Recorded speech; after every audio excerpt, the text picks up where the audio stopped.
Est-ce qu'il s'agit d'un tombeau de Pierre Richard, au sens mallarméen du terme, au sens du tombeau d'Edgar Poe, tel qu'en lui-même l'éternité le change, pour reprendre ce vers de Mallarmé à propos de Poe.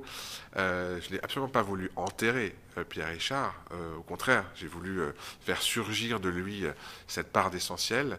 Et évidemment que la scénographie qui comporte un trou en son centre, comme ce morceau de nuit autour duquel on peut tourner, ce trou noir intérieur, celui où on plonge, c'est certainement en effet une forme de creusement dans une part souterraine essentielle.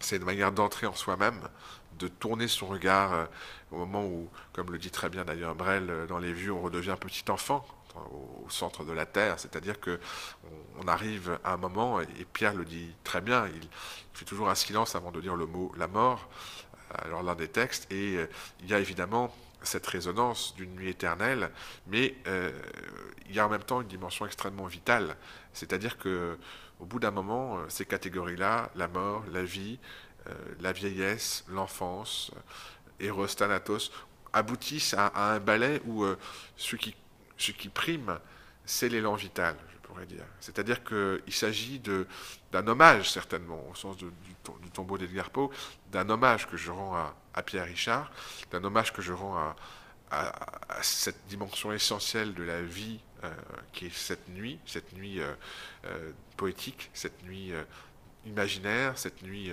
fantastique, fantasmatique, et bien sûr qu'il s'agit, comme toute grande œuvre, en tout cas ce que j'ai souhaité aborder, d'une réflexion sur la mort, c'est-à-dire comment l'art permet d'être un miroir tendu à la mort. Il y a deux choses, dit-on, qu'on ne peut regarder en face, le soleil et la mort.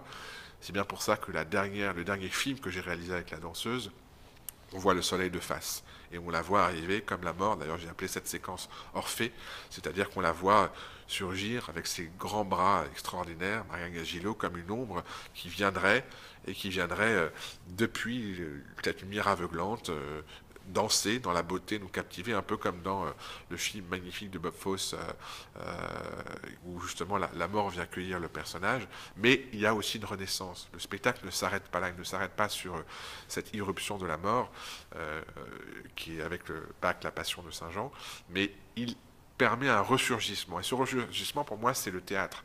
C'est-à-dire, c'est le jeu, c'est la vie du jeu, c'est le présent perpétuel du théâtre. Et c'est ce qui permet finalement que cette nuit qui se donne jour, c'est le cas de le dire, finit dans une espèce d'éclat de joie, de vie, de rire, dans les applaudissements, et que chaque soir, eh bien, on refasse ce voyage. Je voulais construire un véritable voyage, non pas au bout de la nuit, ça a été fait, et magnifiquement, avec là aussi une noirceur savoureuse, mais à travers la nuit.